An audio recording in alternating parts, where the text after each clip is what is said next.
Live from the increasingly mind-numbing trade rumors, it's Pod by the River, episode 85. I'm your host, Ed Hand, and I'm joined today by a real treat, if we're being completely serious here. We've got Mac Cerullo from the Boston Herald, Red Sox beat writer, avid UConn fan, generally good person. Oh, hey, good. I didn't even notice that because of where that was positioned. But Mac's got he's got the Yukon gear on right now. How are you doing, Mac? I'm doing great. Yeah, you really served that one up perfectly. I'll be honest, I've been a little better. Last night's game was kind of a pretty brutal, tough finish, but hey, what UConn basketball's won a whole lot more than they've lost recently. So I'm doing well. Thanks for having me. Really appreciate the nice introduction, and I always look forward to talking to you, man. You do a great job. So can't wait to Appreciate that. do this. Appreciate that. So you do a great job as well. Well, something that I really appreciated that I've really emphasized this because there are so many. I don't know if it's just this market or it's like this in every city, but there are so many Red Sox beat writers out there. There are so many Red Sox reporters and writers and columnists, and then you have the echelon below that of people that want to be doing this and end up creating a lot of their own rumors and all of that. And it's really, I really appreciate that you tend to keep things just within the realm of reality. This is what we've heard. This is what they've said. We don't need to extrapolate from this too much. Um, what has this offseason been like for you so far? Just witnessing what the Red Sox have gotten into thus far. Yeah, it's funny. I actually have a piece dropping for the Herald tomorrow that kind of delves into this stuff a lot, pretty in more detail. But I think what we've seen is that this offseason, a lot of people have really wanted to see them go all in. They want to see the big splash. They want to see the big 200 million plus dollar multi-year contract. I think what's happening is the team is undeniably better, but I think that the Red Sox are still, to some degree, in table setting mode. So you're seeing some short term deals. You're seeing guys who can really help this year's team, but maybe remains to be seen whether they're going to be part of the future long term. I think what they're trying to do is to become a playoff team, become something more than just kind of the mediocre outfit they've really been the last 2-3 years. But I think they also recognize that they are not ready to challenge the Dodgers for a World Series title. Truthfully, nobody is, but they I think what's happening is that they are positioning themselves to really make that big push that fans really want to see next winter, which is frustrating for many. I know a lot of people really wanted them to just go out there and just start dropping bombs left and right. And let's, also give them credit. The Garrett Crochet trade qualifies as a bomb. That was huge. Like, that's not a insignificant thing. And I feel like a lot of people have really undersold them. Like, it's like, oh, the Red Sox have done nothing. It's like they traded for Garrett Crochet. That's a big deal. Like, so, Yeah. but it's as far as like what I think about this offseason, I think it's safe to say that it's been their best offseason in a while, but maybe it's still going to end up being a little bit disappointing, depending on what your expectations were. That's the way I feel like it's kind of played out so far. Do you get the sense that fans would have almost been happier if they had given Max Fried the deal that the Yankees gave him rather than trading for Crochet, even though Crochet is younger and at this stage of their careers probably the better pitcher? Yeah, actually, yeah, I think that would be a safe bet. I think people really are into the idea of disproving the notion of the Red Sox as being like the quote unquote Tampa Bay like North type of narrative. I think people really want to see the Red Sox start acting like the Red Sox again. And yes, it's the way that they have conducted themselves over the last 5 years has been really tough, pretty bordering on indefensible. So, but they are also, whether they've been willing to admit it or not, they are executing a long-term rebuild, and they have attempted to do it without tanking. And I guess we could all at least be grateful that they haven't gone full Astros, where they go 3 years in a row where they're just winning 55 games every year, and it's just bad. Like they haven't done that, but essentially what they're trying to accomplish is the same thing. And so now they've reached the stage of their long-term build where the pieces are falling into place. You have like the young guys who are already in the major leagues, your Tristan Casas's, your Brian Bayos, Willier Breu, Connor Wong. I mean, frankly, like the whole team pretty much is young, up and coming guys.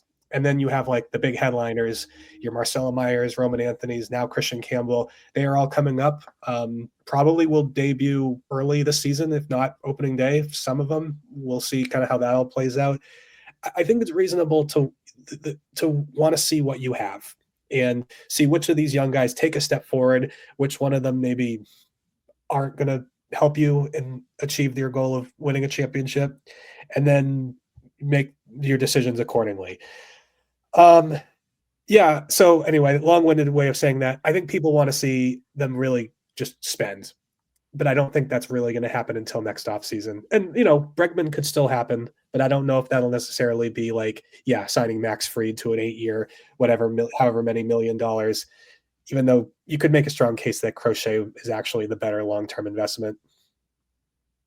Now, do you think that, as far as the Bregman stuff goes, do you think that if they don't get him, then they're going to go with like a Nolan Arenado type move?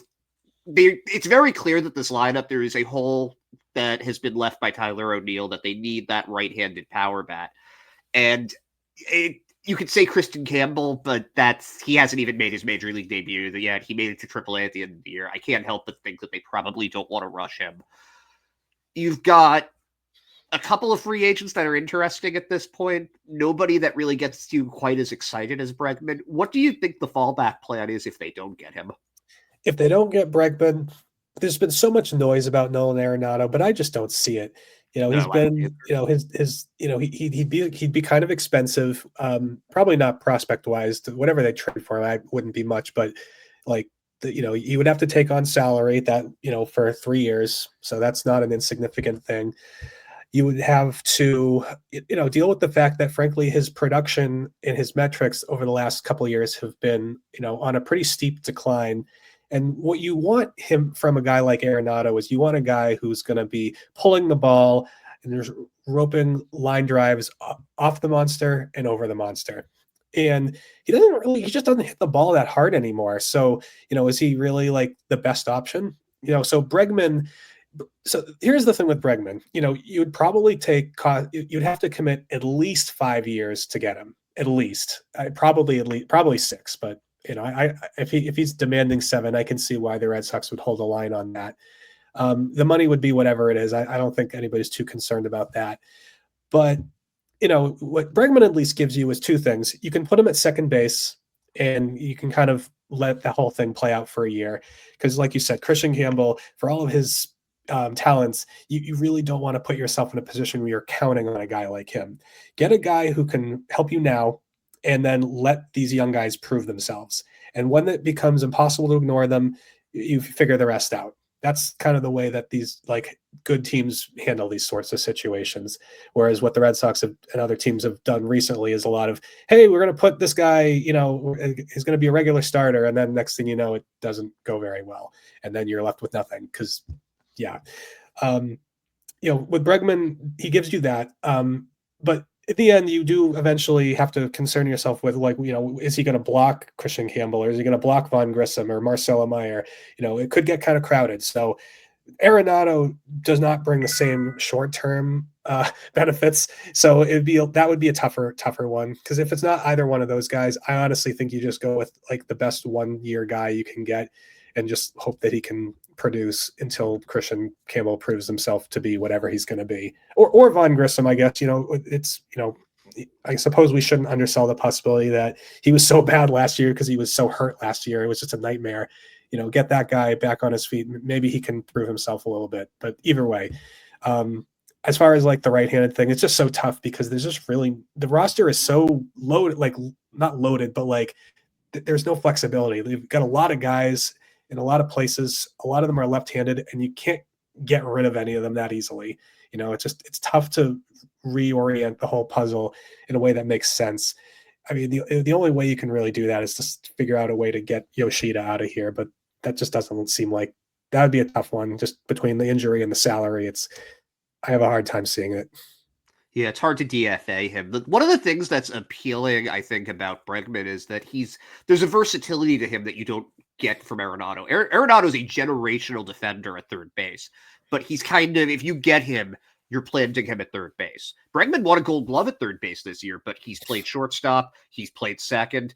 I'm pretty confident you'd be able to put him at first. I'm pretty confident that at Fenway with the small left field, you could probably play him in left. So somebody like Bregman, I think, has that versatility where he's a little more adaptable than someone like Arenado would be, which again is why maybe you can get him. And then if Campbell is ready to come up, Campbell was playing outfield last year. He played some shortstop as high as AAA, which he was a shortstop in college. I don't think people were expecting him to be doing that in the minors as much as he was, but then Marcelo Meyer got hurt and Chase Mydroff was hurt, and he ended up getting the bulk of those reps and didn't look half bad. Yeah, I mean, you can see a best case scenario where, say, the Red Sox sign Bregman and he's their second baseman this year, and then the the young guys, broadly speaking, all progress some combination of Campbell, Meyer, Grissom, David Hamilton, all those guys all prove themselves to be really, solid. And then after this coming season, then the question becomes, okay, how do we make this all work? Well, maybe at that point now you might have a better clear picture of kind of who in the outfield is going to stay, who maybe who you can trade. Same goes for, the Casas question could come back into play. Yoshida at that point, only 2 years left on his deal. Maybe he's coming off a bounce back season. You can kind of kick the can down the road. It's just, that's the thing with Arenado. I don't think if you get him, I don't think there's any kicking the can down the road. You have to start making some decisions sooner. So I like that. And then, with Bregman also, there's the defense, there's the clubhouse, influence. Like that dude, he's played in 99 career postseason games, been in the World Series, like, he's spent his whole career practically in the World Series. So, I mean, a guy like him could really elevate this clubhouse.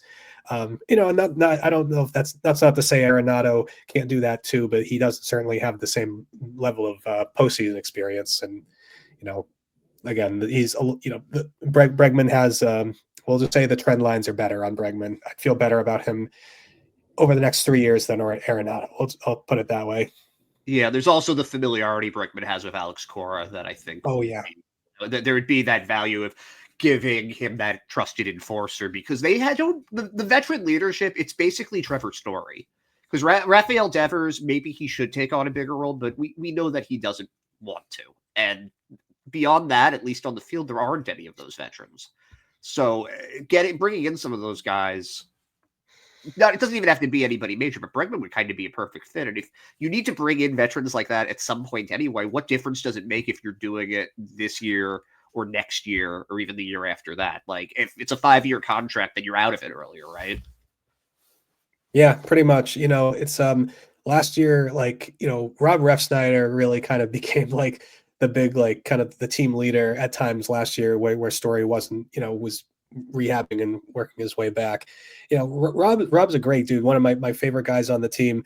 But it's he is also what he is. He's a he comes off the bench. He's not, he has a defined role on the team.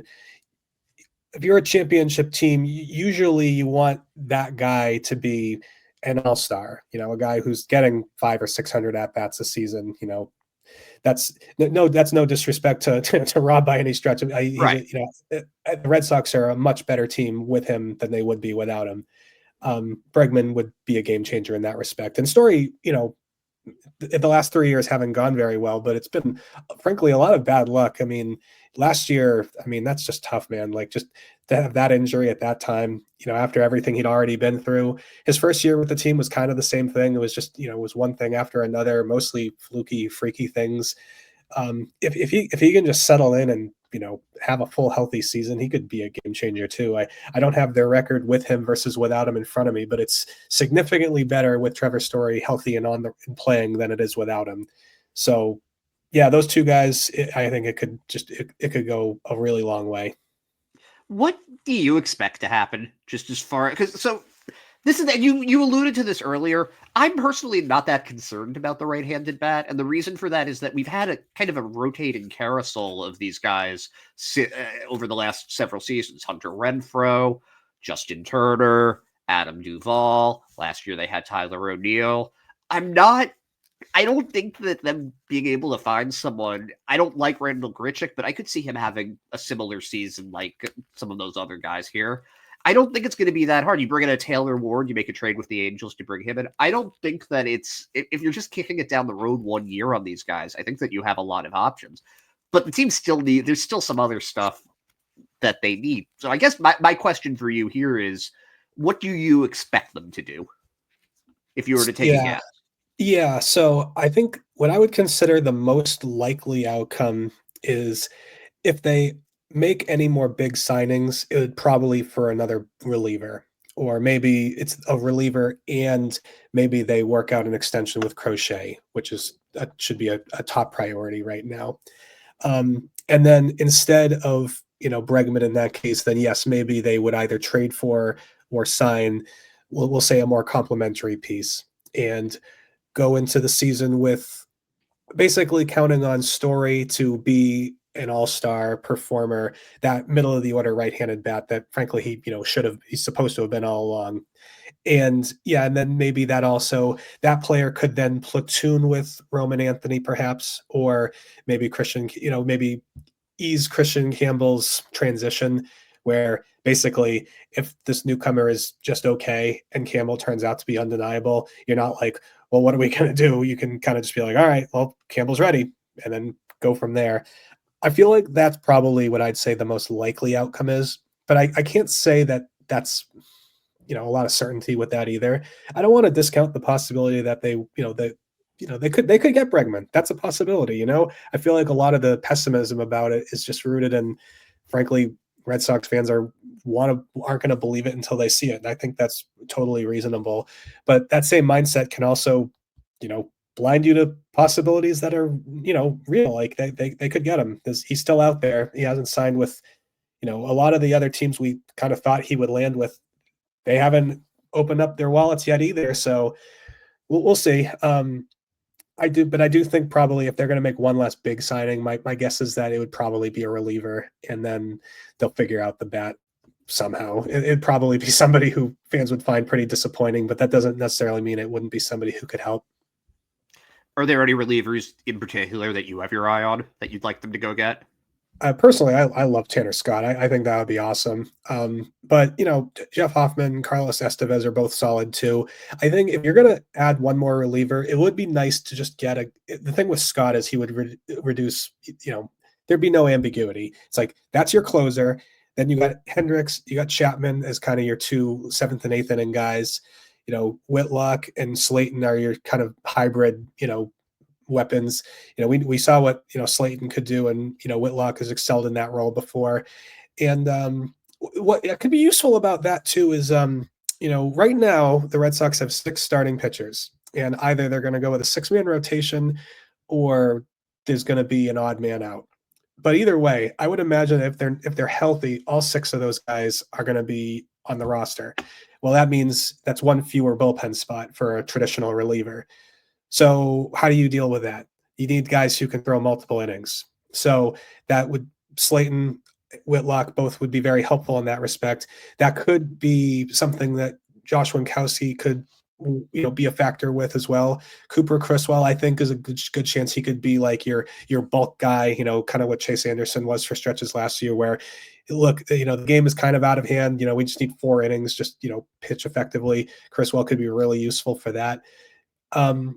I think that's adding to the top end is what's going to really that's what's going to move the needle for the Red Sox, because frankly, they got lots of guys who can pitch mid to low leverage innings right now. You've got, you got Zach Kelly, Luis Guerrero, Zach Penrod, I mean, the Brandon Bernardino. I mean, there's like half a dozen guys or more who kind of come up and down from AAA. So you really need to add more of those guys? Probably not. So go aim high. Get a closer. Get the bullpen, like we'll say the top 6 guys be like undeniable, and then cycle guys through from there. I think that's so. I like Scott for that, but there's there are others who could move the needle as well. Yeah, I have a name for you that fits the description of guy that fans would probably be disappointed about, but I personally would be very happy about, and that would be Andrew Kittredge, who's coming off a really nice year, led the NL in holds, and seems to be healed from his Tommy John surgery back in 2022. I'm surprised that his name hasn't come up more. Yeah, yeah, that wouldn't be bad. So he would that a guy like that would definitely help elevate like the so he wouldn't be a closer per se, but he would be like a Chris Martin replacement for sure, like a guy you can reliably send out there in the eighth or ninth or seventh inning and be sure that he's going to deliver. I think that should be the floor. If they're going to add any more relievers, somebody like him or of a comparable caliber should be the minimum that they try to get. Because, like I said, if it's somebody who's we'll say less than that, what's the point? They got guys already in house who can kind of service that next tier.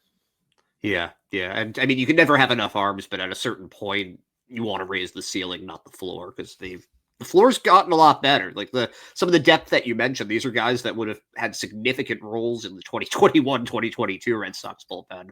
Oh, for sure, Um, yeah. so going back to the core of the team a little bit, what do you make of all of these rumors about Tristan Cassis? Because I'm still not really sure if I like. Do I believe that he came up in and that he's come up in conversations? Absolutely, but you talk to some people and it's almost like they're actively trying to get rid of him, which doesn't seem terribly likely to me. What's your read on the situation with Cassis? Yeah, I don't think the team is actively looking to get rid of him. I think they recognize the situation they are in, which is that in order for them to construct a team that makes sense and is best equipped to achieve its goals, a couple things need to happen. They need to get more right-handed, and they need to become better defensively. And I think, fair or not, the fastest way to accomplish both of those things is to move Rafael Devers to either first base or to designated hitter, replace him with a superior defensive third baseman, and presumably, whoever that person who replaces him is a right-handed hitter. Hence, why Bregman and Arenado have probably been the focus of so much of these discussions. Well, the problem with that is that you have Casas and Yoshida, and neither one of them is going anywhere anytime soon. Just by standing pat. Casas has got, I think at least 4 years of team control left. Yoshida's under contract for 3 more years.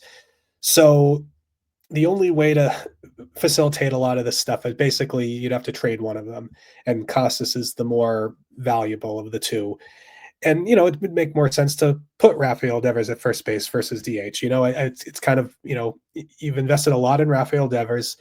He's going to be with the team for a long time, longer than anybody else probably who's currently on the roster. And do you want him to, first basemen are more valuable than DHs inherently. They play defense. They're a factor in almost every play. And who would you rather play first base for the Red Sox for the next 9 years? Rafael Devers or Tristan Casas? I mean, we know what Devers is. We know he's an excellent offensive player. Casas has the potential to also be an excellent offensive player. Frankly, it's a good problem to have. I think that's the reason why you've heard so much rumors. Personally, I would not trade Tristan Casas. No way. Not until we've seen what he's truly capable of. I think all things being equal, I would much rather see Yoshida somehow moved. And no disrespect to him. I think he had a tough season last year, but he's still he's still a quality hitter. Certainly not somebody you want to DFA.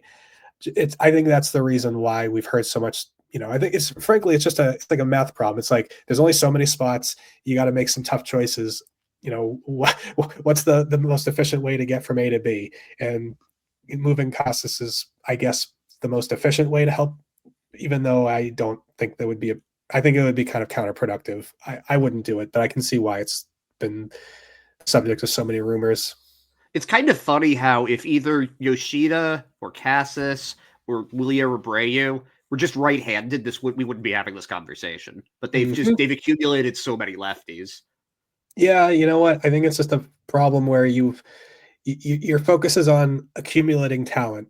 Because let's face it, if you're just trying to develop players being like, this is going to be our right-handed hitter and this is going to be our left-handed, you know how these things go. Guys don't work out. People you weren't expecting much from break out and suddenly, surprise you.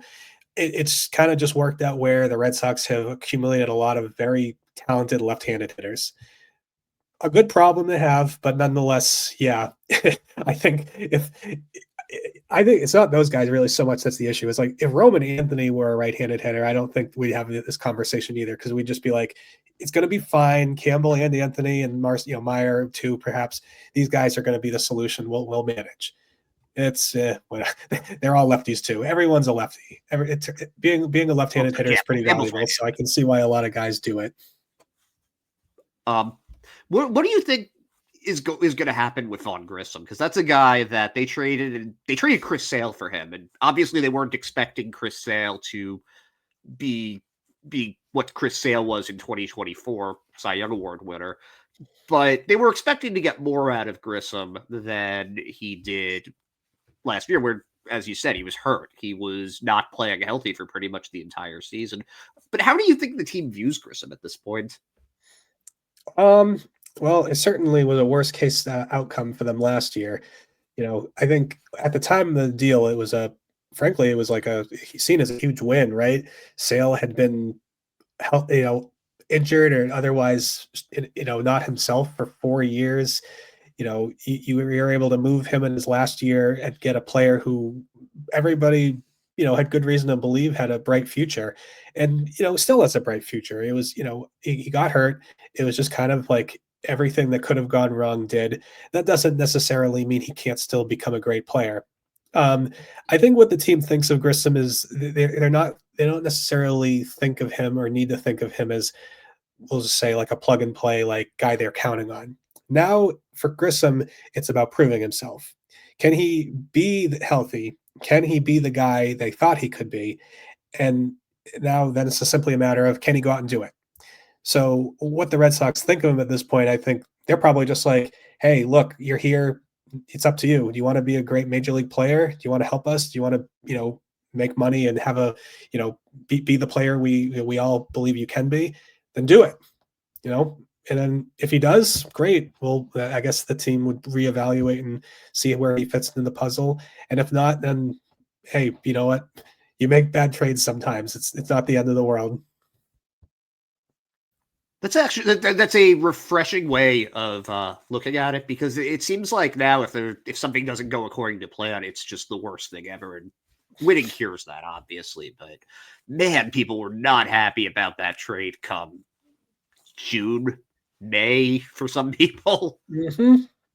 Yeah, well, you know what? If Chris Sale dial it, turning back the clock and turning in a Cy Young season, well, yeah, it's tough. I mean, yeah, but like you also have to think back, like when the trade was made, was it reasonable?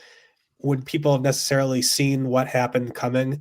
I think a lot of the same people who are going out and ripping the team, if you looked back at their Twitter feeds a few months earlier, maybe you would have seen something a little different. So yeah, because I remember it came out when Chaim Bloom got fired that he had the opportunity to trade him to Texas for a couple of minor leaguers and didn't do it, and people were like, well, that's why he got fired. And then you get a legitimate prospect in Grissom, who wasn't even a prospect anymore because he qualified for Rookie of the Year, but when he was like 20 or 21, I forget the exact age. It's just interesting how quickly the tides can change on these things. Now, you've been with us for almost a half hour now, so I'm just going to let you go on one more question. But is there a player that you think is being underestimated, that you think is going to maybe surprise people this year with the Red Sox? Honestly, Garrett Crochet, the way people talk about him, like, they traded their last 2 first-round picks to get him. He's 25 years old.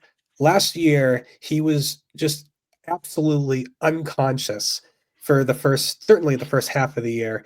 And I feel like a lot of people he kind of fell off the radar because the White Sox protected their investment. He didn't make, he made all of his starts, but they took him out after 4 innings every start for the second half, basically because they saw that he'd never pitched that much before. He's coming off of Tommy John surgery, and they didn't want him to just rack up 230 innings, which is like practically what he was on pace to do.